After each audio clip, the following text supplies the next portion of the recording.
Hello and welcome to Making It, the podcast about making theatre and making it as an artist. I'm your host, Temi Wilkey, and each week I'll be chatting to an emerging playwright, theatre maker or theatre company about how they make theatre, why they make theatre, and what they do to survive.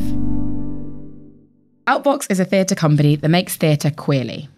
They're known for collaborating with LGBTQ+ performers, artists and communities to tell stories in bold and exciting ways. I first came across their work when I saw The Amazing and the Rest of Me Floats at the Bush Theatre in February this year. Devised by a cast of trans, non-binary and queer performers, it weaved autobiographical stories, stand-up, pop music and dance to create one of the most exciting celebrations of gender identity and queerness I have ever seen.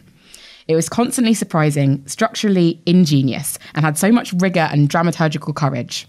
It was such a pleasure to watch, and it felt historic to see a queer devised show on the main stage of such a major theatre. So I'm so pleased to have you today. Thanks for coming. Can you please introduce yourself with your name and your pronouns, just so everyone can know whose voice is whose? My name's Ben. I use he, him, or they. Mm-hmm. My name's Emily. I use she, her pronouns. Mm-hmm. My name's Yaz. I use they, them pronouns. Great. My first question is kind of for you all in separate capacities. How did you each get into theatre? Start with Yaz. So I used to be really into sport and I used to be quite a good badminton player. And then my mum had an affair with my coach and I... Oh my God. It's going to be a good podcast. That's an incredible opener. Yeah, it was quite dark. So she did that. Cool. Love you, Mum, if you're listening. And I just was really, just didn't want to do sports. So I just started doing drama and I got really into it, but it was quite late. It was like when I was 16, 17. Mm-hmm. And then I met some people and I just really connected in that space. Obviously I was gay, but I was really repressed at the time. So yeah, I just found like this community and I thought, yeah, this is it. So I went gun-ho with the drama, quit the sport, never play badminton again. Yeah, that was me. Wow. And like after like discovering it at school, yeah. What did you so then I afterwards with auditioned it? for drama school. Mm-hmm. I went and did a year course at Drama Centre and then went to East 15 and did a contemporary theatre course, which was like more devising and stuff. And then, just kind of met Ben a couple of years after leaving drama school and realised that I could play a lesbian or someone queer and started working for Outbox then. And basically my acting career's really moved and changed in terms of like the landscape of the industry. So I never thought I could be this person and work as an actor. So I was really like pretending to be a woman quite a lot of the time. So my first headshot out of drama school is like fucking crazy. So I don't know. Yeah. So it's interesting now. Feel more like myself. But yeah, there's a lot of times it's really hard to see a space for myself as an actor coming out of a system like that, for sure. Yeah, my butchness was really, stamped down at drama school. Like one of my teachers was like, you walk like a truck driver. Oh my God. And I'd be like, oh, okay. Also, what's wrong with that? Yeah, I was like, maybe I'm a hot truck driver. Yeah. I don't know. Yeah, so it was all that stuff. Like I always played the ingenue, cis, dress wearing, high heels wearing characters. I could do it, but it's a bit like a drag situation going on here. But it was, whatever, no disrespect, but I just don't think drama schools know what to do with people that maybe are queer or trans. So maybe now they do, but this is 10 years ago. I'm a dinosaur. So.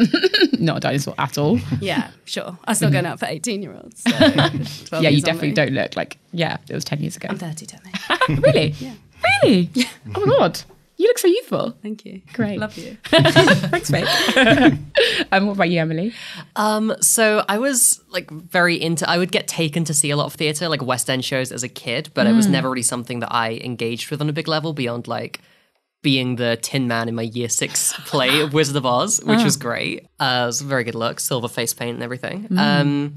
So I went to music school. My main performance was through music. Right. I didn't start getting into theatre performing really beyond until Gendered Intelligence, who are a trans organisation, ran an acting course to try and get more trans people into theatre. Oh, cool. That was run with the Central School of Speech and Drama, and Barry, who was in And the Rest of Me Floats, was actually one of the tutors on that course, wow. which is great. So when I got involved with this show, it was kind of full circle. From there, I started appearing in small projects that friends were writing, kind of did more short courses to do with devising and everything. And The Rest of Me Floats, the original run in 2017, was kind of the first major project that I'd really done. I hadn't gone to drama school or anything. It was mainly just kind of learning on the job. So yeah, I was really grateful for that opportunity, and that's led to a bunch of other really exciting things. Oh, cool. Yeah. Amazing. What about you, Ben? Yeah, so I suppose I grew up in a house where theatre just wasn't an option, really. It wasn't something that was spoken about. I went to a comp in Swindon. Theatre wasn't encouraged. So it wasn't something that was kind of in my landscape at all. And I left school when I was 16 and started at a college. And as the cliche goes, there was an amazing drama teacher there. Her name's Sharon Hodge. Let's give her a shout out. Love you, Sharon. She was an amazing drama teacher who really inspired me. And I realised it was something that I'd always wanted to do. Like when we had school plays, I never auditioned for them because it was the kind of thing that you'd get like your head kicked in for. So like, I never, honestly, it was never something that I thought about doing until I had this really brilliant teacher. And then realised that I wanted to work in theatre, or initially thought I wanted to be an actor. I think that's the way sort of people start, because you think that's the only thing sort of open to you. So I went to uni and studied drama, and then started, did some acting, and then started directing, really, and doing a lot of sort of participation work and outreach as well. And Outbox came about the sort of marriage of that, really, sort of directing shows, but also really wanting to connect with the LGBTQ plus community. How could we sort of make the participation work and the artistic work together, and not make either of those things feel compromised, I suppose. And so that leads me on very well to the next question. How did it start? Like, how was it formed? Well, it started just with me in 2010, so nearly 10 years ago, as a bit of an experiment, really, because I sort of noticed that the only kind of theatre that I saw that was LGBTQ wasn't LGBTQ. It was kind of, and no disrespect to this kind of theatre, but it was often cis, gay, male theatre. Often kind of tops off, chiseled, good looking, often not even gay performers playing those parts, and only in kind of very few fringe theatres. I didn't see a kind of wealth of queer theatre, and I didn't see many identities represented in that theatre. And I was also really interested in the way that form operates within that, and how actually it's not just about sort of putting queer actors into a heteronormative or straight form. How might you bend and play with that form? So it started off with that idea, and also from a lot of mates of mine who, like Yaz was talking about, that idea that they never got to express themselves, they never got to live in their identity or play their gender or play their sexuality as an actor. And so I wanted to start something that gave actors and performers that opportunity, and to tell those stories that we don't hear, that there's so many unheard and interesting stories, particularly sort of from older people and across, those intersectional stories that aren't just white cis stories. I thought there's such a wealth of stories here that are theatrical and that need to be told, really. So that's where it came from, and started off just putting an advert out like online, and a couple of magazines ran it, and we just asked if anybody wanted to come and do this project. So we just did 2 weeks. If you wanted to be in it, you just turned up. I think 15 people turned up, and I didn't know who they were going to be, and was really surprised then at the experience. So there were people, I think one kid who was a kid who was about 17 had kind of not come out to his family, didn't even tell his family where he was coming, got on the train to London to do the project. Wow. But then other people that had done 3 years at drama school and gone, God, I've never had this opportunity. So we did 2 weeks rehearsal. We put on a show for a night, and it made me realise that there was an appetite for this, and that actually there was something in this that could flourish in a way. I think it's so interesting, like queer actors feeling like I've never got to play like something close to my identity, because it's interesting with what you were saying, Yaz, where it's kind of like you kind of want to be able to play anything, but also that instinct and desire to also play something that's close and true to you. Yeah, I mean, you are competing with people that are literally playing themselves, so you're not having the same experience as everyone in that class. And basically when you get out of an institution or a training, you know, the only thing you can do is play yourself. Like, I'm never going to be some fucking fit girl to a girl playing a fit girl. Like, it's just not me. So like, why would they cast me? What's my worth? And my worth is my experience and my connection to my truth. And I was never allowed to have that. So, you know, in some ways I like to think I was the strongest actor there. That I kept up with them, but obviously not. It was the status quo, wasn't it? You know, this is the factory that we're making people like this. So if you get with that, or, you know, go home, basically. And like the experience of working within Outbox, like how does that feel different, Yeah. like in kind of practice? I think also, just quickly say, like, I think it's the same for any minority, like people of colour, disabilities coming into those institutions as well. It's not just, obviously in my case, it's like a sense of masculinity that I was repressing or told to repress. But with Outbox, it was a devising process that's really accessible. So obviously Ben comes in with an idea, but then you really do have free range to like bring something to the table. So I brought a few characters to the table, a few situations from my past or whatever, and you actually get them into the show. And if they're like, I love humour, I'm always like doing some mad like comedy improvisation, but it is funny being queer, and it brings that lightness, and people think it's rooted in trauma. So Ben's openness to the people and bringing people into the room that are coming from different places, it means we get to use those experiences and put them onto stage. Maybe some of them are shit and they get canned, whatever, but it is that freedom. It's not like this is the queer person, this is the experience they've had. It's like, so go away with that person and do something about a first date. Obviously something balmy comes back, but then it's like there's something in this, like what is it? Why do we like it? Why is it interesting? And refining down what you're saying and making sure that that experience is positive and representative. I think that's what was good about it.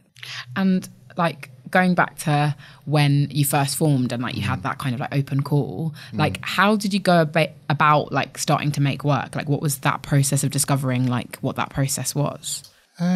I'm trying to think back. I think the work's changed a lot, and I think that it's become a lot bolder. So I think it's always come from a place of autobiography in a way. It's always come from stories that people have wanted to tell, and then thinking about the ways in which we might tell them. So that we've never made a show that's been realist. We've never kind of gone, here's the plot and we're following this character. There's always been a sense of, so you might want to, like Yaz just said, you might want to talk about a first date, but how else might we tell that story? What material might represent that story? Could we do that just through movement? Could we do that in a poem? There's so many ways in which we might want to explore those stories.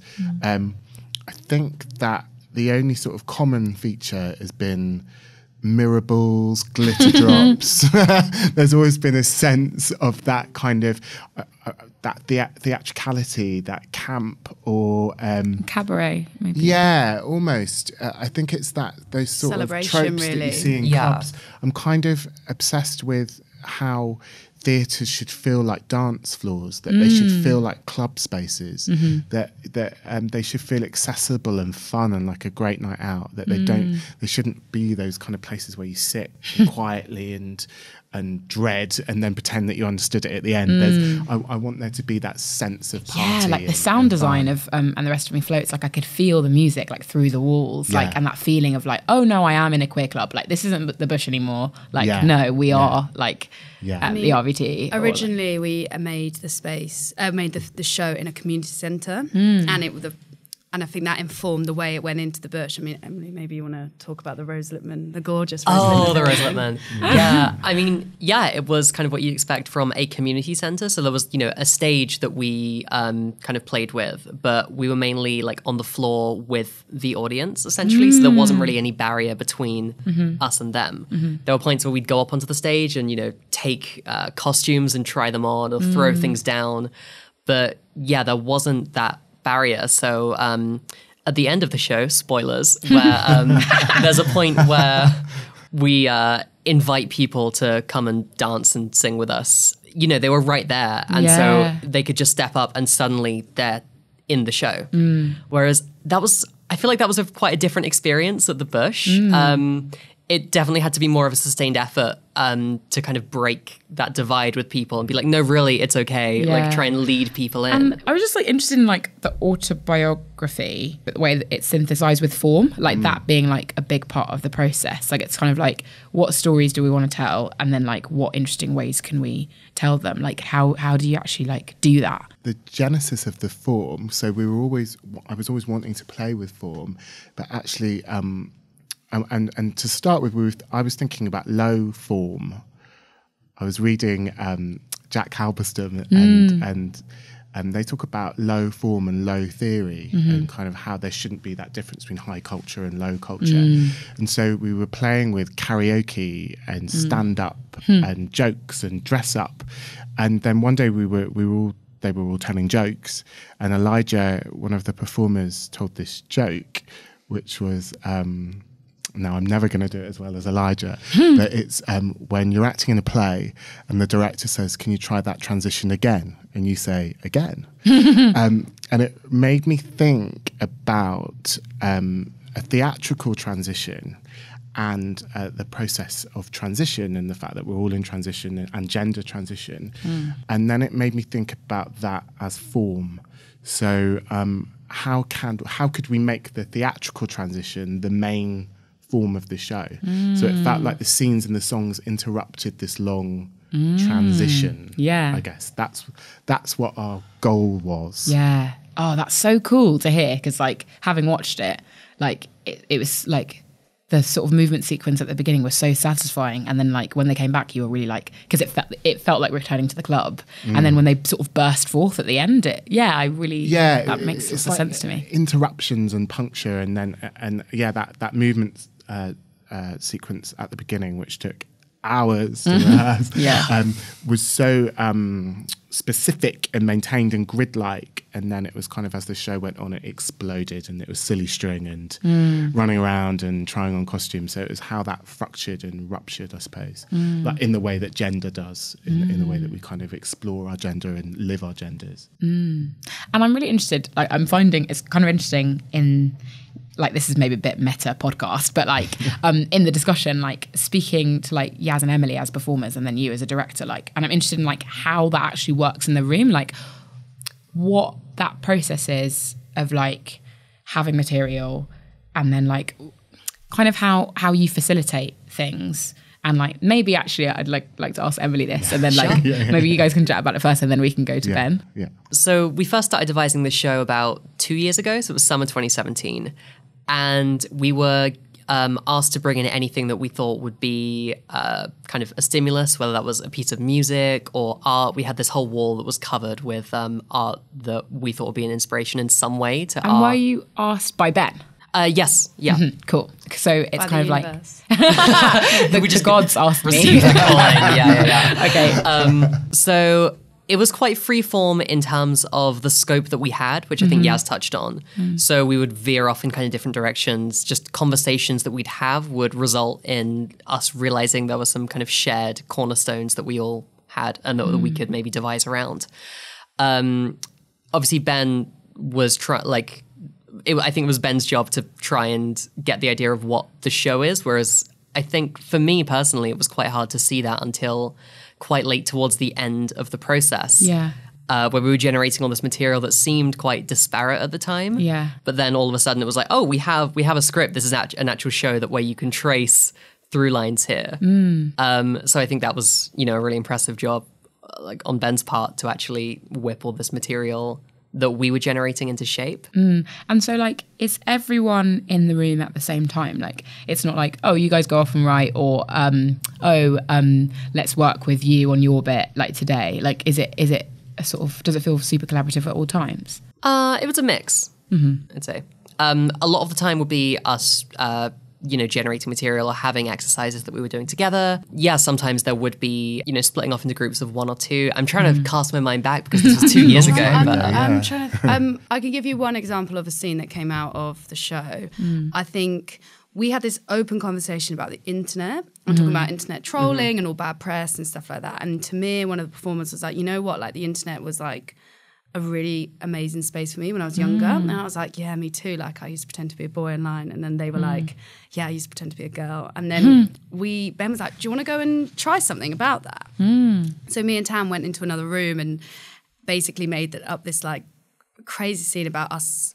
Imagine if we were talking to each other as the genders we felt at that time when we were young. And so we came back with this sort of like scene, and it wasn't like, it was, the concept was really good. And then I think maybe a week later, Ben was like, I think I really want to put this as a scene in the show. I think it's really interesting. So me and Tam like went back in that context and made it something a bit more fluid. But it was this idea that Tamir was on Habbo Hotel as a 2-centimeter avatar with a high pony and a denim mini, and I was Calvin from the S Club Juniors speaking, and we're having this date. We're like talking about what we wanted to say to each other and like living out our sort of gender dreams online. And that's one of the first scenes in the show. I think it is the first scene in the show.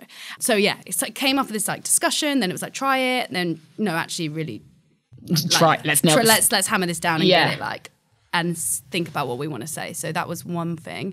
I think with medication, sort of a scene based around questions that people had asked Emily, Elijah and Josh Susan, like, and that became like scene. I don't know if you want to talk about that. Yeah. So with that scene, I think for myself and Elijah, it was about going through the system of gender identity clinics in the UK, which is a really archaic, bureaucratic system where you have to jump through a lot of hoops before getting access to any medical treatment at all. For Josh Susan, it was more to do with experiences of therapists mainly.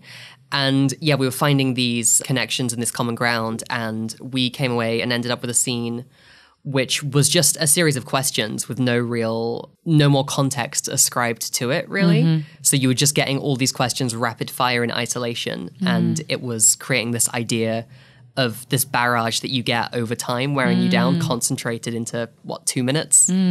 Yeah, so it's kind of like, it sounds like it's like, what is our common ground? Or like, what are things that like we've maybe experienced, like maybe even in different ways, and like how can we like explore that like together? And then I'm kind of interested in like sort of how that's constructed, because like I like being an actor, I can understand being in that and then devising within that, but like how you kind of refine things, or even in that question I asked, like did Ben ask you that, like what you kind of start with, and then how you respond to things, making sure that it's like naturally coming from the performers, but then also can kind of be sort of, I'm doing movements with my hands, like sculpted and like shaped into a show. Yeah, so And the Rest of Me Float started weirdly with those plastic sheets. There's a moment in the show where two of the performers trap Elijah and Tamir in this plastic. And we started, I kind of tend to start show processes with really visually, so with images, with materials. And so that's kind of where it began. And then it really is about how, so with 7 performers, there's a kind of polyphony of voices and experiences, and it's really so much is what they bring. So, for example, the live music in the show was I never thought, I know we'll have live music. It was, we had a karaoke machine, and then Emily went, well, I can play Teenage Dirtbag on my guitar. And I was like, you can play a guitar? And then they brought in she brought in her electric guitar and just started thrashing it out. And then Elijah was like, well, I can play the drums. And then everybody had a drum each. And then all of a sudden they were this amazing band. So that, it's Screw theatre, let's just start a band. It's these kind of ideas that come up, and sort of going back to that idea of drama schools and even the theatre industry. I think often the industry and training works from a deficit model. It's like, what haven't you got? How can you talk like this and move like this? Wow. And I think the Outbox process is the opposite of that. It's what have you got? What can you bring? So Josh Susan's an amazing mover, and Emily can thrash it out, and and Yasmin's just hilarious and tells these stories. So all of these things became part of the process. feel like I need to go through every actor that was in it. So I didn't have that. They're all incredible, and they all brought these experiences, and also really purposefully, the cast is intersectional. There is so many, Michelle was able to talk about being Black British and being part of their heritage and their background and their story. Barry was able to talk about what it was to grow up in rural Ireland as a queer person. So all of those stories, there's they're so different, but I think the process is about finding that similarity. What's the thing that brings us all together, and what can we distill and make interesting? So it's like kind of pulling out what's kind of already there, and like kind of like holding someone up to a light and being like, oh, like how do you like glisten and shine? But then like I'm kind of interested in like how you order things, how you like make it feel cohesive, like, because like you're saying, like there are so many kind of disparate skills and talents and like personalities. Like, what is your process for getting it into what we as the audience see? I know you're trying to ask me that question. I'm really pushing. What does happen? What do I do? It's quite a weird sort of. We basically make for like a week, we'll just make random stuff. And I think, as a company, when someone comes through and says, oh, you go away and do something, they come back, you kind of know, actually, there's something in that. We talk about what's good about it. And then suddenly you have like maybe 10 potential scenes that could go in the show and people that connect to that. And then it starts to build and refine. And there's a scene in The Darkness, right, where we all take off our clothes and there's a torch. Do you remember? Like, it's called Finding the Light. We call it Finding the Light. I think that came out of us being in the studio for the day, turning off the lights and playing with the movement director. And it was this idea of it's clinical, it's sexy, people are obsessed with what's underneath clothes and all this stuff. And that was just like this. I think you've just got to have this really free process, and these things come through. And there was a moment where we all as a company did our timelines. So we went from kind of being born to how old we are now, and made a list of that timeline and with certain events. And so at the beginning of this process, we all had these timelines, and we made this scene out of them, which was, and it was really chronological. And we were kind of going, why doesn't that work? Why isn't that interesting? And so then we started to kind of go, well, actually, it's because it is chronological. It's kind of that's how time passes in a really normative way. So then we started to divide that up and make different events. So at the beginning, there's kind of 38, 22, 21, 19. So these life events, we started to think about the show as these kind of like different events from our lives kind of going through at different times and messing with that time and playing with time. Does that make sense? Yeah, it does. It just sounds balmy. No. And one reviewer said it sounded like that they were all bingo callers. Bingo callers, I love that. That's going to stay with me Wasn't forever. That, actually. I really. So those like different ages and those events and just trying to thread it in a way that I think that the Matrix thing worked, that it was very ordered, and then by the end it became disordered, and by the end it was chaotic. The audience were involved, the audience were on stage, they were talking, it was this kind of journey from it being grid-like into being much messier. And like what I'm really interested in is like the way that you like all say we, because I think it's interesting, like with a devised process, like so for example, speaking to Rash Dash, like they don't have a director. Like they might have a dramaturg like at points, and like, they might have someone who runs their tech for them, but like really like in the room, like making it, like figuring out the show, like that's them. And I think it's really interesting because like you guys do have a director, but you still say we, like it's not so much like, okay, well, we make this and we do this, and then Ben steps in and says da da da da. Like it sounds like it's still quite organic. And I guess the reason I was like sort of grilling you, Ben, I was sort of trying to figure out like what that process kind of looks like, or like how your role intersects with like the kind of generation of material to the like, kind of like synthesis. But like with what Yaz was saying, it feels like it still kind of remains quite organic, I guess. Is that right? Yeah, I think, well, Ben's a really generous person, and I think that really shows in the way that we're talking about the process. And I think there is space for you, and maybe he'll have a set idea about one scene, but I think you can just come in one day and flip that on its head and be like, no, do you know what? This is really interesting direction. What do you guys think? And we do have open discussions. But obviously there does come a time like, this is a show, like, come on guys, get it together. Lines, and like, this fucking doesn't look good, so move over there. And that does come in, and that shift doesn't feel drastic when it comes, because we've got to make the show. And I think it's interesting. We made the show in 4 weeks, 3.5 weeks. Wow. And so this is when you first made it in 2017. Yeah. And did it change much when it went on to other places? Yeah, it changed quite a lot because one of the original performers wasn't able to do it. Then Michelle Tiwu came in and did it. And that was brilliant because Shell brought such a different energy. It was never going to be Shell just learn these lines. It kind of reinvigorated the whole process. And so, of course, like, we kept the structure of it and a lot of it stayed the same, but then they were able to bring their experiences. They bring a different song that they sang, and the whole thing, I think, felt different. And we scrapped one of the scenes and did something else as well, because it was just nice to kind of change it up a bit. Yeah. And what was that process of it getting, like, because so it's first stage in a community centre, and that was in 2017. And then what was the kind of journey? Did it have a home before it then went on to the bush? Like, what was? It was kind of mad because one of the reasons that we made work in the community centre, well, there's various reasons. It's great to be in those spaces, connect with those communities, to make work that people feel is really accessible. But another large reason is because I got tired of knocking on the doors of the theatre industry. Like 10 years ago is really even different to now. It's not like people are chomping at the bit to programme queer devised work now, but 10 years ago even less. And I got to a point where I got fed up of doing it. I kind of thought, fuck it. Like if they're not going to programme our work, then we're just going to put it on. We're just going to do it.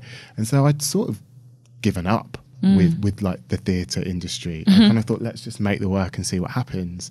But then Charlotte Bowden, who is our producer and also runs Queer House with Yasmin, was producing this show and invited lots of people to come and see it in this community centre.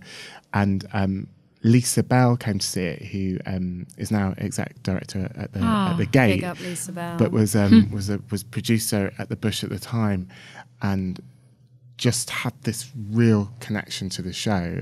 I can't thank Lisa enough for the kind of commitment and how much they invested in the show. And then we had like a couple of dates at Birmingham Rep as part of Shout Festival.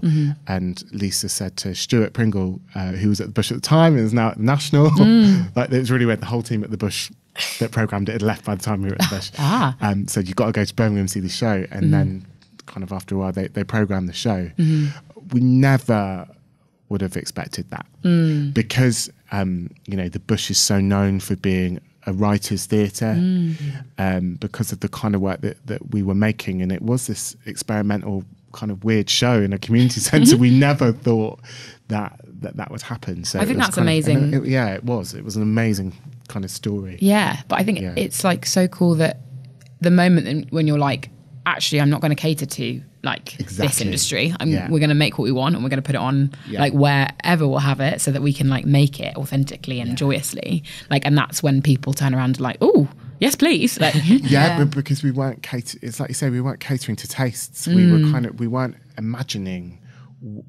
what a programmer might think of it. We were going, oh, fuck it, let's just do whatever we want. Yeah. And I think that kind of courage in the work was recognised, which is really brilliant. But I want to say there are so many other queer companies that are doing that and that don't have that opportunity. And it's a shame that we don't see more work like that, or that I think that the British theatre industry is still really traditional compared to if you go into Europe. Like, we're still really obsessed with the playwright and the director, and I think clearly there's a place for that, and there should be. But what about all the other ways that people are making theatre and experimenting with form? And Rush Dash are a really good example of that. That they make this incredible work, but there are loads of other companies that are doing that. Yeah, I wonder how that could change. In my head I was like, it would be so cool if there was like a theatre that was just for devised like plays. That'd be so cool if like somebody like founded that.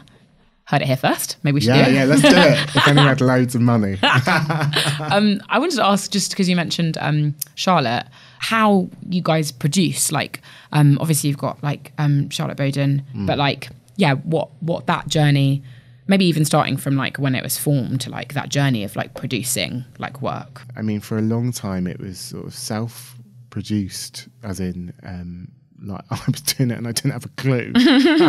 So I was kind of producing it. And then Yaz actually started producing. So in a show that Yaz wasn't in, was producing. Yeah, I mean, yeah, I produced for Ben a show, Affection. I produced that because I had some experience producing some shows that I was doing myself. Then Charlotte, who was a shoe designer for Zara. Oh, yeah, cool. Yeah, walked another life, I tell you that. Kind of wanted to come on. Well, we were in a pub, I think. Sorry, this sounds really shit, but and I was going to go into the show and the rest of the folks because of my experience. And then Charlotte was like, "Well, if Yaz can't do it, I'll do it." Like as a bit, not like a joke, but I was like, "Oh," and Ben was like, "Well, if you really want to work on it," but this time it was me and Ben in found spaces, getting reviewers in. The runs were only like 2 weeks long, so it wasn't. Because of the programming and things like that, it was coming out from the left field, queer publications and stuff like that. And Charlotte, just like a dog with a bone, like ran with it and got a lot of people to come see the show and really, and is now like an amazing independent producer. But So sorry, sorry, what are Charlotte's pronouns?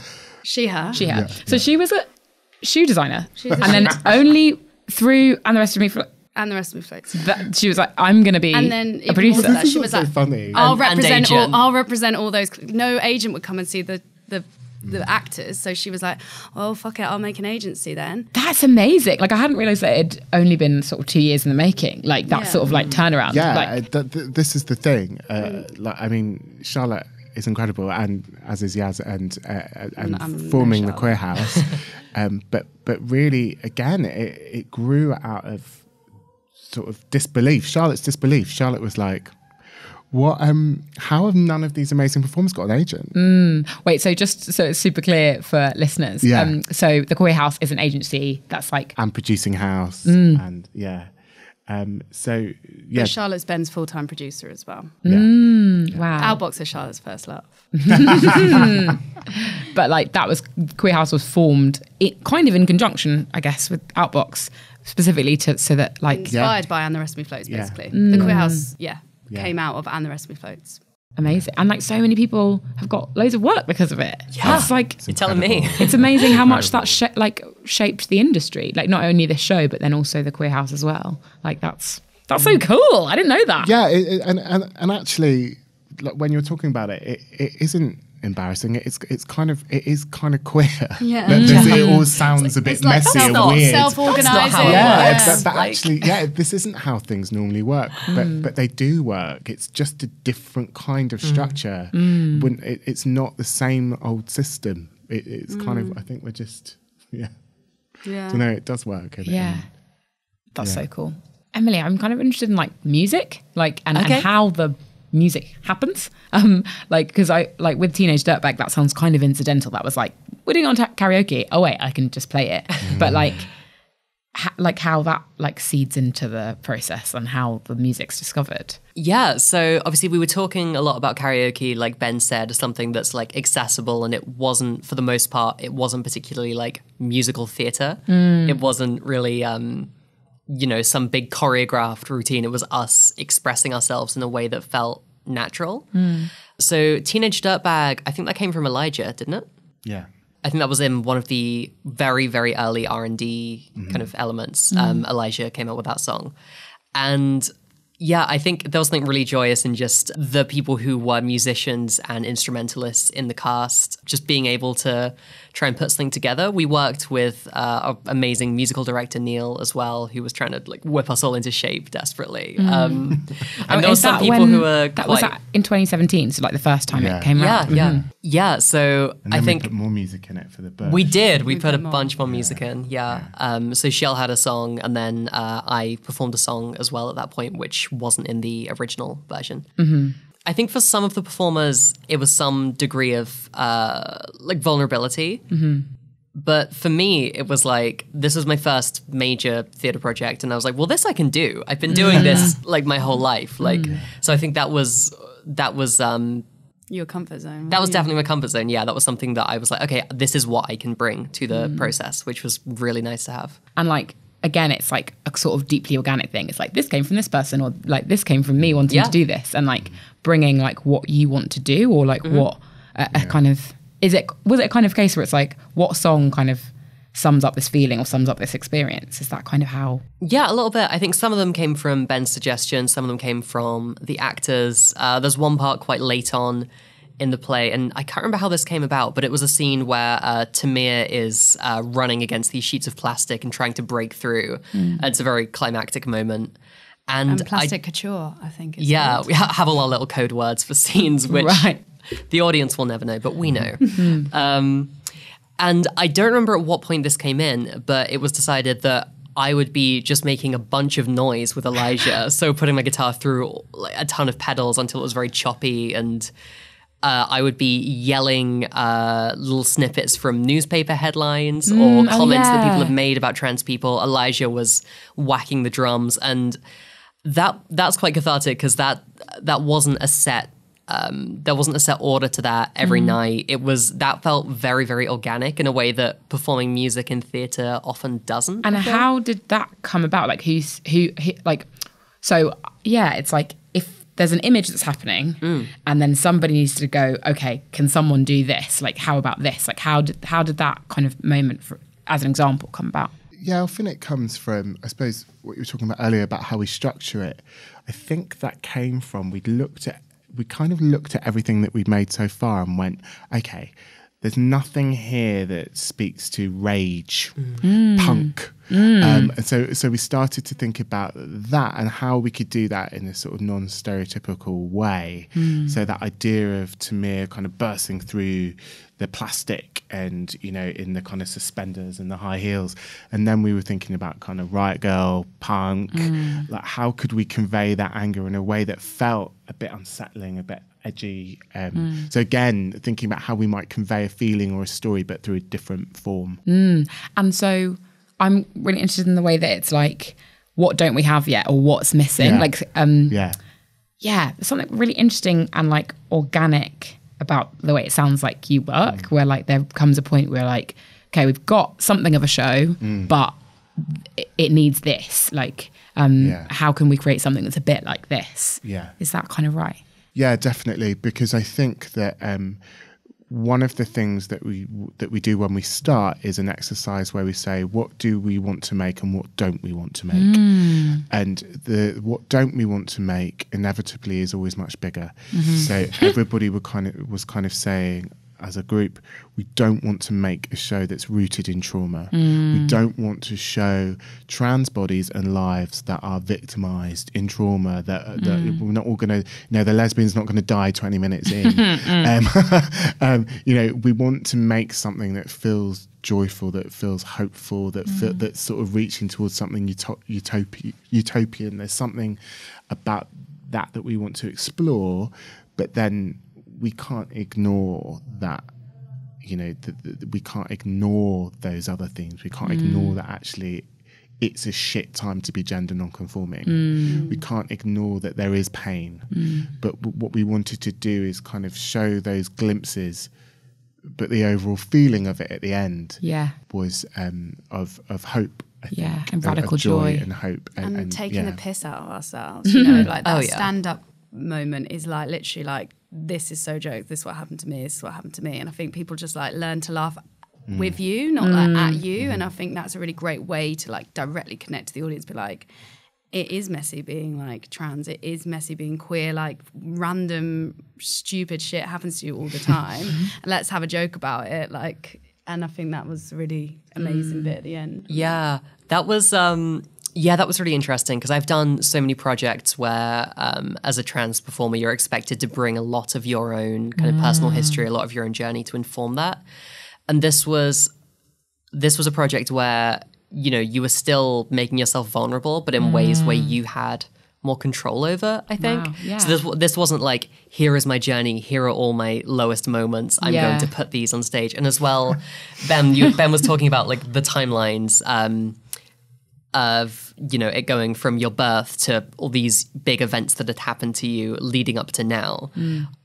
There is such an expectation, I think, for trans performers to have, for trans people, to have this before and after. Yeah. And that factors into so many stories that are told about us. And so to be able to just take these tiny little snippets and, you know, remove the context there almost, that felt quite empowering. I'm really interested as well in like the exercises, like that exercise of like what show do we want to make, what show do we not want to make? Like what other exercises, like if you can think of any, if you can remember any, like were used in the process?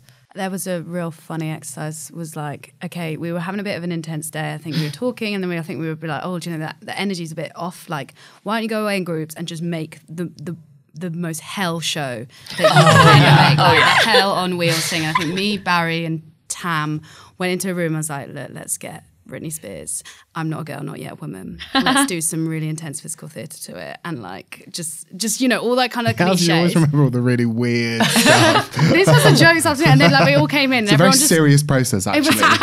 And then we performed this bit where it was like, you know, cliche, like pointing, laughing, being like, I'm not a girl, not yet a woman, like these really random, stereotypical, gendered movements. And like, I think you did one about masculinity, like the dad not accepting the son, and like I remember, a punch. I remember ours ended with this troubled, traumatized kid yelling to the bully, "Stop!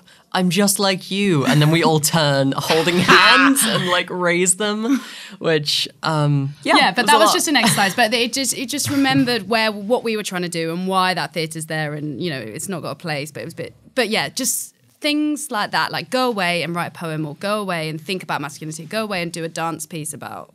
Sounds a bit pedestrian, but it is structured, and it gives us different energies and forms and textures that we can fuck with, basically. And so like, you know, in that moment where it's like, oh wait, this energy's off, like let's go away and like make a hell show, like who, like I'm interested in like who said like, wait, this energy's off, or like Ben. cool.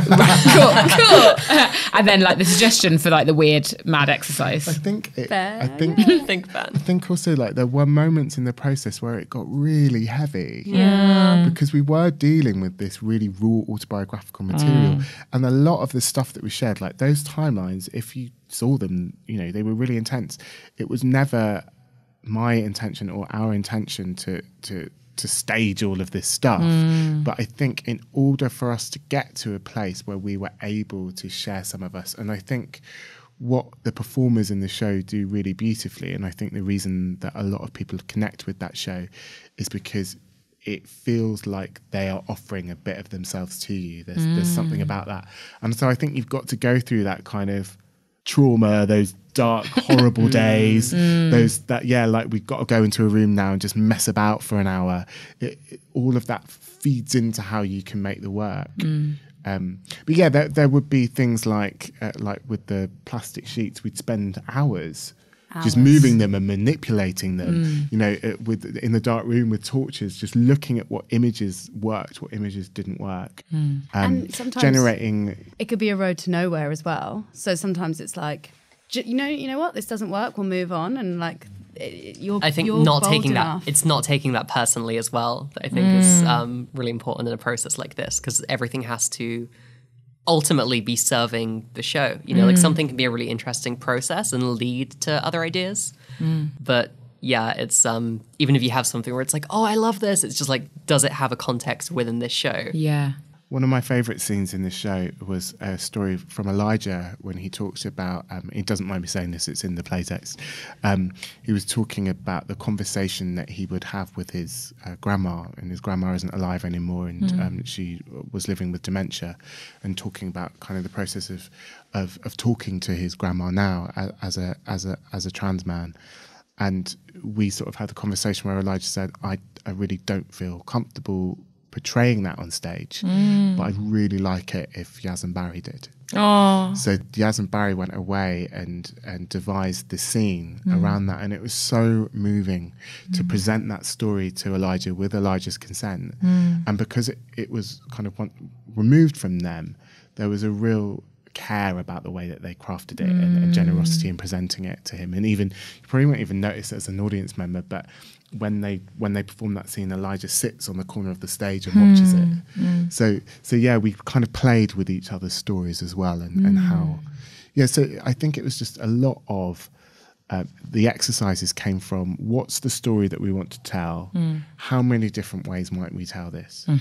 I think so can we tell this just through movement? Can we do this with plastic? Can we sing, Teenage Dirtbag was kind of about your kind of like second puberty, like when you transit or start taking tea or whatever, and the fact that Elijah couldn't reach the high notes anymore, like that failing at Teenage Dirtbag, that was just something really funny and poignant. And sometimes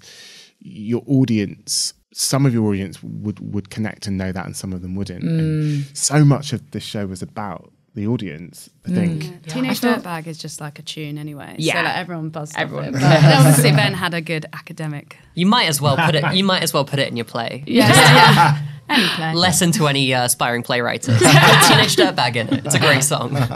I feel like so much of what we've been talking about has been focused, like you keep sort of saying this show, like, and I feel like there's been loads of like kind of analysis and thought about the process specifically of And the Rest of Me Floats. Like, I'm interested in like beyond this show, like what the company looks like how, like is there a core company, like is it always the same performers, like what does like the actual like company look like? So I'm the artistic director, Yaz is an associate artist, Barry Fitzgerald, who was also in And the Rest of Me Floats, is an associate artist, so he runs a lot of the education, so we do loads of education and participation alongside the productions. So he like at the moment we're doing workshops across the UK with LGBT youth groups, and we run transacting workshops in collaboration with Gender Intelligence that Emily was talking about before. So Barry does that, and then Charlotte produces, and then actors come for different projects.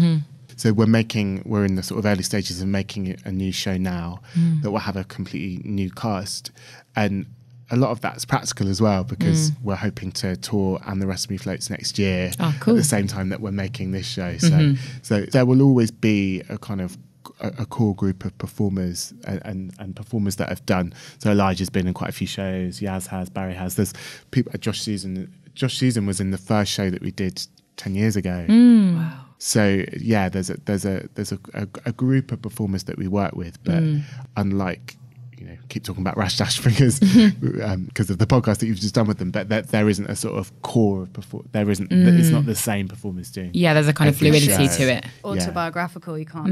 I've got the same bloody story, same bloody life. Maybe bing bang bonging on about the same thing, but it's also that idea of, I think, of new voices and oh God, I got this. Tigger, who's an actor that was in the show with us a few years ago, ran a workshop with some trans youth in Brighton with a youth project last week, and sent up some of the writing that they'd done this morning. And I was just reading it in tears going, this is incredible. What these young people have written. And I kind of think so much of what we want to do is inspire those younger and older people and include them. I love that Emily's story is that, that it was part of this transacting workshop, and now is a professional actor. That there's a kind of trajectory there. Yeah, so it's almost like, because it's so linked with the community work, and it's so linked with like sort of bringing people in. Yeah, like that fluidity is necessary in order to, like, in its kind of mission statement. Yeah, I guess. Yeah, absolutely. I don't think you ever feel just like an actor in a show. Like I think because you own the show, because you own your own experiences, and Ben's really like generous again. It's like, there is like a connection there, like even if you're not in every production. Like I produce, obviously I'm assisting Ben on the next show, because that's something I'm interested in, and there's like Ben holds those spaces for us all. Like I'm sure like Emily will get involved in another project in the future. Fingers crossed. Of course. Yeah, of course. And also might go and run workshops with young people. We really want that to happen. Yeah. Yeah. And like, what does success look like for you, like as a company? Like if you were to imagine like the company in like 5 years or 10 years, like what would be kind of like the dream? Yeah, it's a really tricky question because I think so much of success is, again, bound in, how do I say this without sounding really cheesy? Yeah, achievements, prestige. Yeah, or how things other like people that. see you. The question in my head is always, who are we making this work for and why are we making it? And I think that the minute it's because you want accolades or because you want someone to program it, well, we've seen that doesn't work. Yeah. I think that the question that I keep constantly asking is like, why are we making it? Who is our audience and why is this important? We had 3 school groups come to And the Rest of Me Floats. So these matinee performances where 50 young people came that otherwise wouldn't. So fortunately, so Central School of Speech and Drama's outreach department paid for them to come. And they were from schools that would otherwise not have accessed theatre. And it was incredible. It was that their energy, they stormed the stage, they were in tears. And I kind of think genuinely that Outbox's mission should be to affect some kind of change or to inspire some of those young people to go, okay, I could do this, or that's my story, or I've learnt something about someone else's story. Because it's hard. It's hard to get your work programmed and it's hard to get your work out there. I think being at the Bush has opened some doors, but it's, you're still knocking at them constantly. So yeah, that's a roundabout way of saying we want to keep making work and be more ambitious, I think, about the form in which that work might take place. But at the core and at the root of it is who gets to see it and who gets to be inspired by it. And I'd love to take the work out of the UK. It'd be amazing to tour internationally. Because again, it's about those audiences and who's seeing it. This is a kind of question like company-wide, but also you can answer as an individual. What do you think inspires you? I think actually going back to those school matinees, seeing those young people come into the theatre, some of them may not identify as queer or trans, obviously, but just seeing them accept us and think that we were not cool or whatever, but they were just kind of like down with the whole LGBT thing. They loved it. They were supporting their other class members that may be queer. Someone came up to me and said, I'm trans. I literally went behind stage and like cried because if I was young and I'd seen that show when I was 15, it would have changed my whole world. Like literally and I think those moments really inspired me because Spencer just brought it up. So I think to keep affecting families and talking about the experience and helping. But yeah, I mean, Ben inspires me. Is that really cheesy to say that? Yes. That's really sweet. Yeah, You inspire me too. Oh, thank you. And Emily really inspires me too. Your experience. But anyway, that was a really inspirational moment for the company, I think, for me personally as well, going through a lot of bullying and stuff when I was younger, as I'm sure everyone has experienced if you're othered in any way. But that was like a full circle. It's like, whoa. Yeah, I think actually doing And the Rest of Me Floats was such an inspiring experience in terms of the reaction to it, especially because when it's just the 7 of you plus director plus, assorted others just in a room making a show, it's so hard to imagine how that's going to be received by people. And that's so much of the show happens, especially in a show like this, when people respond to it and when people react in whatever way they do. And I think there was a lot of trepidation, especially with the schools that were coming in. But yeah, like Yaz was saying, the reaction to that just blew us away. I also had friends who came to see the show just, because I was in it. And they wanted to come along and see their friend who aren't really theatre people at all, who are queer and trans people, who came away from it like, oh, okay, I didn't know that theatre could be this, essentially. And that was an amazing reaction to get. And I think that's really inspiring me to try and make work that also broadens the idea of people of what theatre can be and who theatre can be for. Yeah, that's amazing. I think that queer histories inspire me a lot. So the next show that we're making, we're working with 2 performers who are over 60, as well as 2 performers in their 20s, and talking about the kind of legacies and histories of queerness. So those stories that we've never heard, I find really inspiring, and particularly the idea of bringing older people and younger people together to share those stories.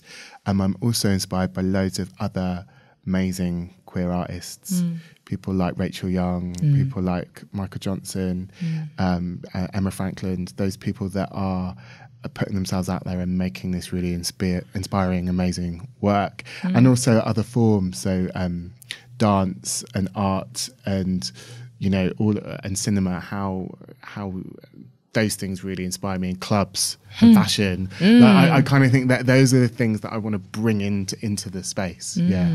Oh, that's such a brilliant answer. I'm really, like, I feel quite moved, like, because like with what Yaz was saying about like young people seeing the show, because I definitely felt that way. Like after watching it, I was like, if I'd seen that when I was like 15, yeah, exactly. It's like, I'm just going to say word for word, it would have like changed my world. But then also that queer legacy and things that we don't know, that have been lost, that have been buried. Like it just feels like the work that you do, a lot, like both of those things, like looking at the past and or like the young people coming up, and then looking like at the past, like with people who are queer but whose stories haven't been told, but also the way that you kind of embed the community into the work you do. It's just so inspiring. I feel very grateful that you came and spoke to me. Oh, we're really happy to such an honour to be here. You don't get many offers, Temi. Well, they should be knocking on your doors. Thanks so much for Thank you. coming. For having us. Thank you. Amazing. Thanks so much for listening to Making It. If you'd like to hear more, make sure to subscribe and leave us a cheeky 5-star review. You can also follow me on Twitter @WilkeyWay, and you can book to see my debut play, The High Table, which will be on at the Bush Theatre in Shepherd's Bush from February the 8th. Making It is produced by Jane Ryan, edited and scored by Kasra Firouzyar, photography by Jess Ravel, artwork by Theo Banner, and hosted by me, Temi Wilkey. The podcast is supported by the Bush Theatre and London Playwrights, and is a proud member of the OneFinePlay network.